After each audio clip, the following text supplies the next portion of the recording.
Bonjour à tous, c'est Brian de DevTheory et aujourd'hui on va voir l'API URL qui va nous permettre de gérer les URL de manière assez simple.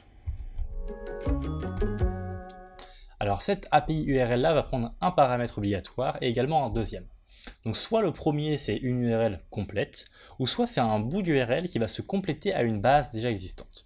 Par exemple ici, on va avoir un slash tout simple avec une URL M qui va être donc developer.mozilla.org.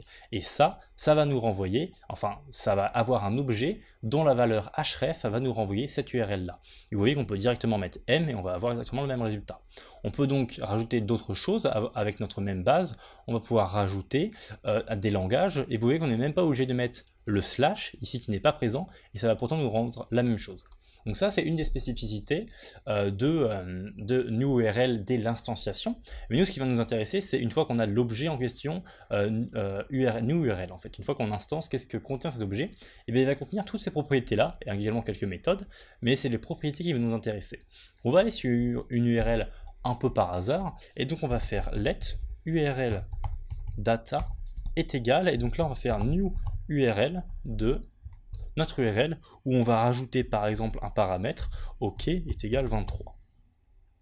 Et ensuite on ferme et on va donc voir ce que nous renvoie notre URL data. URL data donc, va nous renvoyer toutes les propriétés qu'on a déjà vues, href, origine, protocole, etc. Et également deux propriétés pas très courantes qui sont username et password. Alors en fait ces deux propriétés là servent pour un seul cas qu'on va voir maintenant. Hop. Ce cas-là, c'est le cas où ici, en fait, on a Brian, par exemple, et deux points password. Et ensuite un arrobase. Alors c'est une méthode d'authentification qui est peu courante, mais qui existe en fait, et qui va nous permettre d'avoir ici, vous voyez, un username qui vaut Brian et un password qui vaut password, tout simplement. Donc c'est vraiment pas courant, et si je copie cette URL là, hop, et que je la colle ici, que je fais entrer, et eh bien en fait elle va disparaître, on ne va même plus la voir ici en fait. C'est simplement dès qu'on arrive sur la page que ça va éventuellement prendre en compte ça, même si personnellement je ne l'ai jamais pris en compte dans mes codes. Donc voilà, ça c'était pour les deux paramètres username et password, comment on les définit un peu.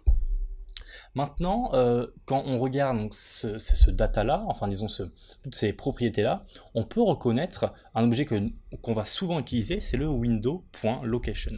Alors quelles sont les différences entre window.location et notre URL data ici, puisqu'on a exactement la même URL? D'abord, window.location, c'est uniquement pour la page où on est actuellement. On ne va pas pouvoir avoir toutes ces datas-là pour d'autres URL, c'est uniquement pour la page où on est actuellement. Il ne va pas y avoir de username et de password non plus.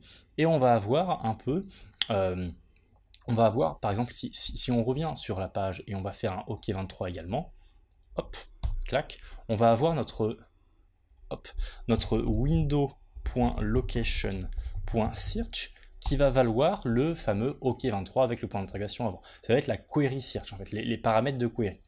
Et ça on peut également l'avoir si on refait notre celui-là, on peut l'avoir en faisant URL data.search. Où est-ce que je veux en venir quand je veux dire ça? En fait, généralement, quand on est sur notre propre page web et qu'on veut un peu traiter tout ça, on va se servir de l'objet, on va créer une variable params, on va se servir de l'objet URL search params. Et à l'intérieur, on va donc mettre ce window.location.search, mais en fait, il va nous permettre d'avoir toutes nos données de manière plus formatée, et de manière formatée un peu comme un set ou un map. Donc c'est à dire que si ici je fais params.get de OK, eh bien je vais avoir mon 23. Si je fais est-ce qu'il a la propriété OK, je vais avoir ça. Est-ce qu'il a la propriété OK? Il ne l'a pas. Donc ça, c'est URL search param, c'est quelque chose qu'on va souvent utiliser. Eh bien, ce qu'il faut savoir, c'est que quand on va utiliser new URL, eh ben, de base, en fait, URL data.search params, on va avoir ça. C'est-à-dire qu'on va avoir éventuellement as OK, et là, on va avoir true. Et donc, on va l'avoir de base dans URL data, donc à l'instant où on initialise en fait new URL. New URL va être lié à toutes les sous-API un peu, dont URL search params.